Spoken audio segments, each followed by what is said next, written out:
Hello YouTube, what's up? My name is Chicken Fried Rice. Of course you guys know that by now. But today we are playing some Battlefield 3, changing over to the FPS genre for a bit, you know, have some fun. I still enjoy these kinds of games, and today we are going to get our asses whooped on Metro, Operation Metro. So, interesting fact about Operation Metro, especially in Conquest and on PC. Well, pretty much, yeah.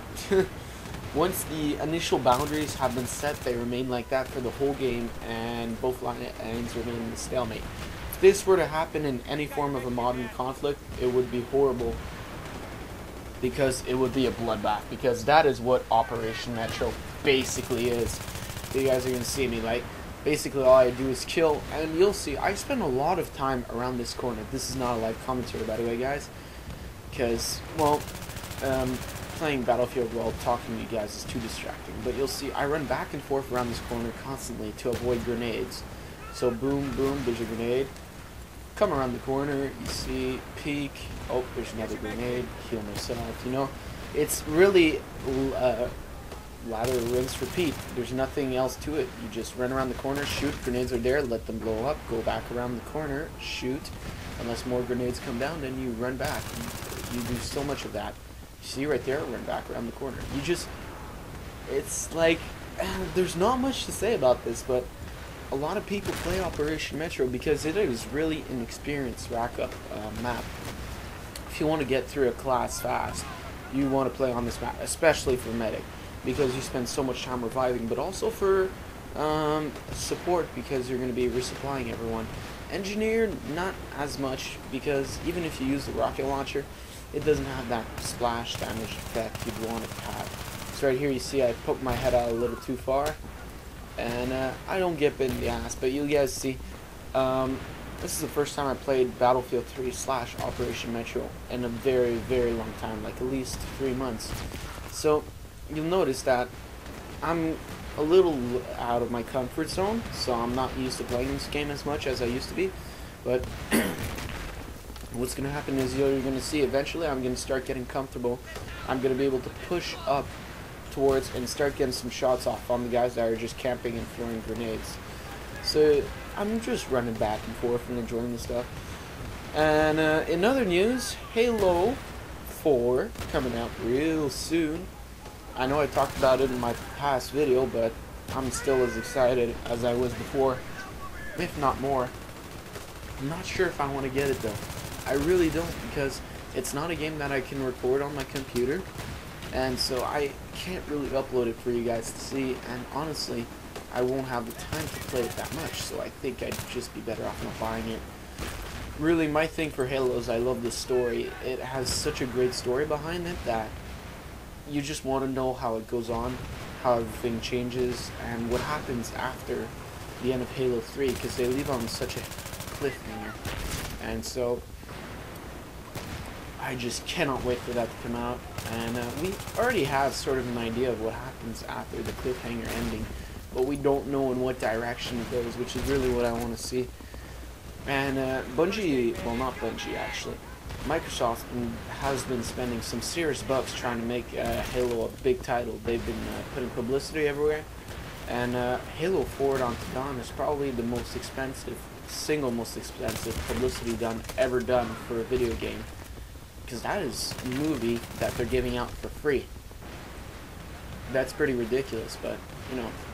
So, you know, there's not much happening right now. I'm just running around killing people, reviving people, basically doing everything I need to be doing. Oh, and there's a guy right there, and I got owned. So yeah, Halo 4 gonna be so much fun. And so not much else has been happening. I guess Forza Horizon came out.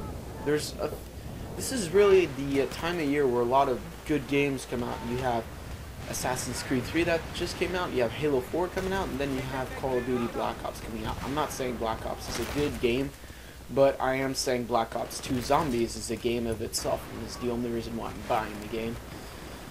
So I can't wait for that. It's going to be the best time of my life. I spend so much time in zombies. It is my favorite thing to do. And you guys will see once Black Ops 2 comes out.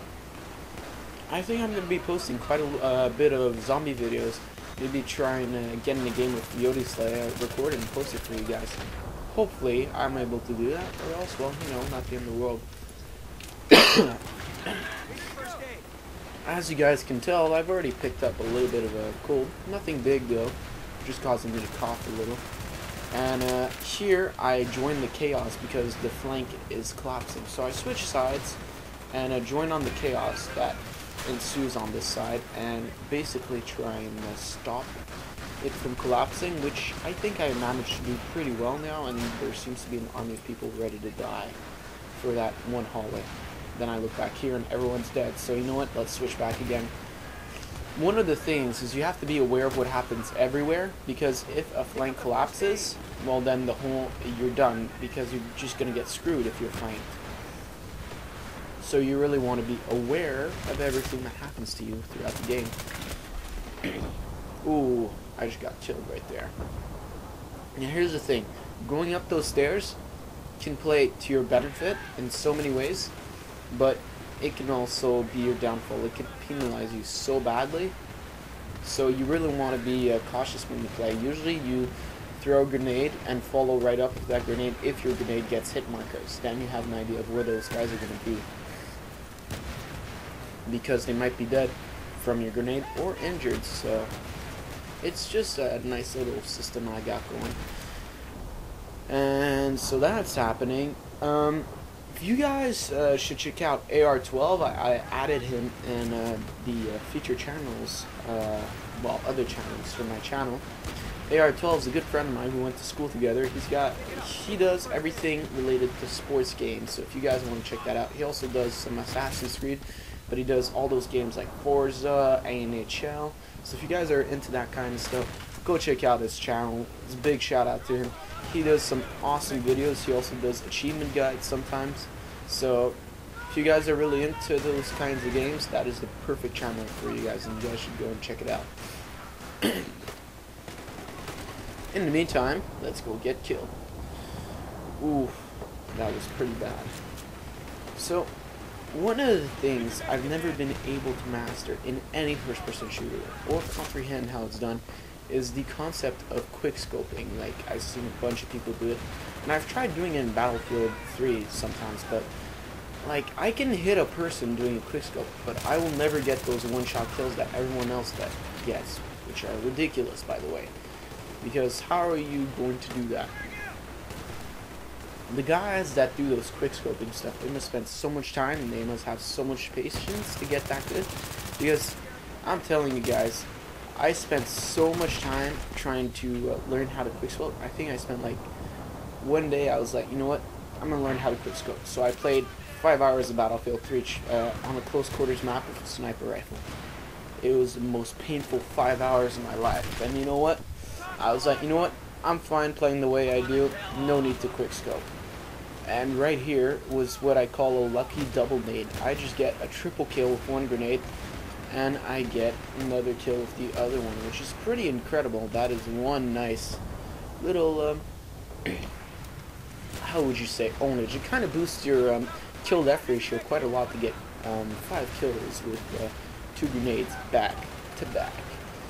So that's what's happening with that. And yeah, sorry about that.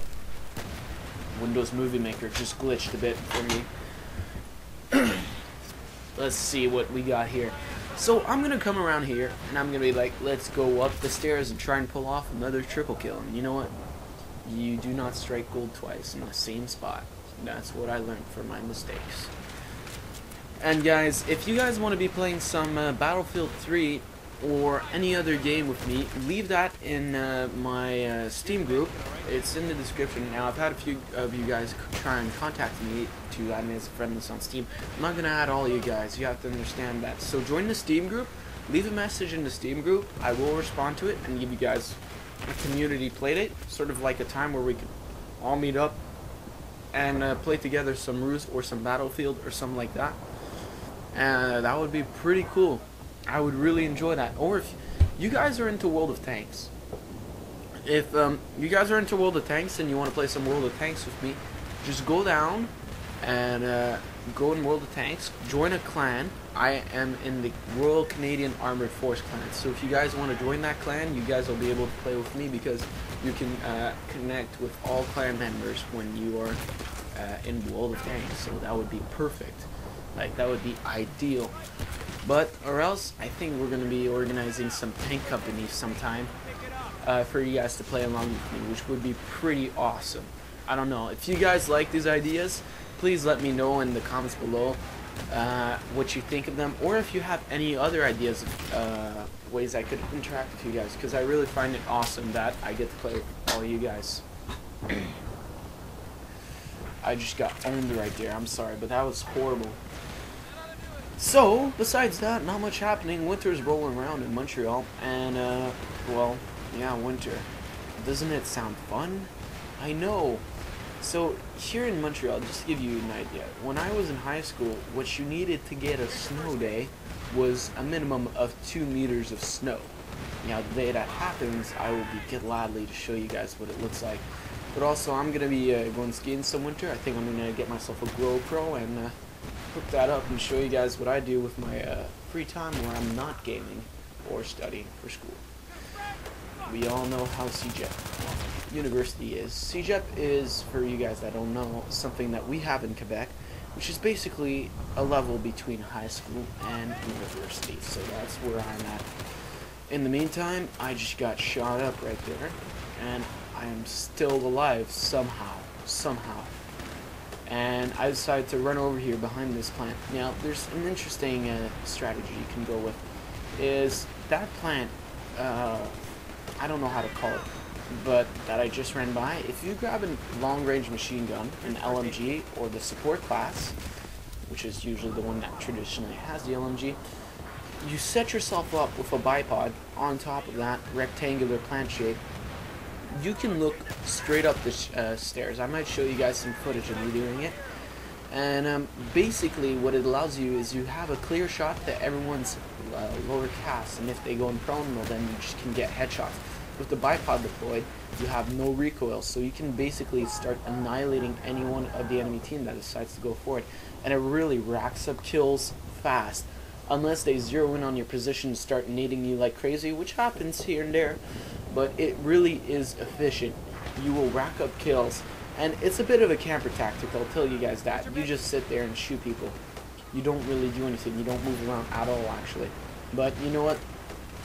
It's a strategy for those of you guys that are just down to get some good kill-death ratio. You can do that. You can at least get five or more kills per life by doing that. Eventually, when you're figured out, though, you might not want to keep using the same spot over and over again. So you see that rectangle just to my right I just passed. And this is an ideal spot to be deploying your bipod on this map. It's just perfect. So, I don't know. I've said so many times right now. But there's just so little and so much to talk about. You gotta make up your mind. And here I do a typical me thing, and I was hoping that the guy would get killed again. I wanted to do a little bit of a dick move and revive him, he dies, revive him, he dies, revive him, he dies, revive him. If you guys have ever done that to someone, it's pretty funny, but it's also a dick move. Like, guys, don't do it unless it's someone you know, then it's totally worth it. If you guys have ever seen Battlefield 2 Trolls, it's 2 guys that get together, one from the enemy team and 2 others that are there in one squad. They shoot the guy and pick him up, shoot the guy, pick him up, and it's just, that guy can't quit, because in Battlefield 2, here's the problem with Battlefield 2, and I think Battlefield 3 has this problem. When you get killed, it closes your exit menu. And also, as well, when you're revived, it closes it. So, that guy, every time he got revived, he'd try and press quit, but he couldn't, because he'd get revived, and every time he tried to press quit, he'd get killed. So that pretty much sucked for him, really hardcore. So, you know, it's kind of interesting, but it's funny on the same time. Oh boy. So, that's just what's happening. I can't wait. If I'm looking, let's take a look here. I'm looking at Steam right now, and in the soon coming releases, we have Call of Duty Black Ops 2, which is really the only one that interests me in the immediate. There's Hitman Absolution, Assassin's Creed 3, which is already out, not out for PC. And that's probably, I really hate why, I don't know why Activision did that, but I really hate it. I cannot wait for Company of Heroes to come out. That is the one game I will be playing the crap out of the game. And same thing for Command & Conquer Generals 2. I will play that game like no one else has ever seen before. Why? Because I had the Command & Conquer Generals Zero Hour, and I played it a lot. And it was my first RTS game. It was my introduction to the genre. So if you guys want to see me play some of that, just leave a comment and I'll buy the game from Origin and I'll play it. Because you want to know what? It is a really, really fun game to play. I think I might just buy it anyways. It was such a good game. It was probably the best RTS of that time, and it's still played a lot today. And you know what? I think that if Command & Conquer 2 Generals is anything like the original, it will be great. So, my team's about to lose now. It's not going to be pretty. Like, we were on the downfall anyways. They had B and Ace, and we only had C, so we were automatically set up to lose. Because it's a basic stalemate, the whole game, like I mentioned at the beginning. So guys, as usual, thanks for watching. Leave your comments below. Please subscribe, and I will see you guys all next time.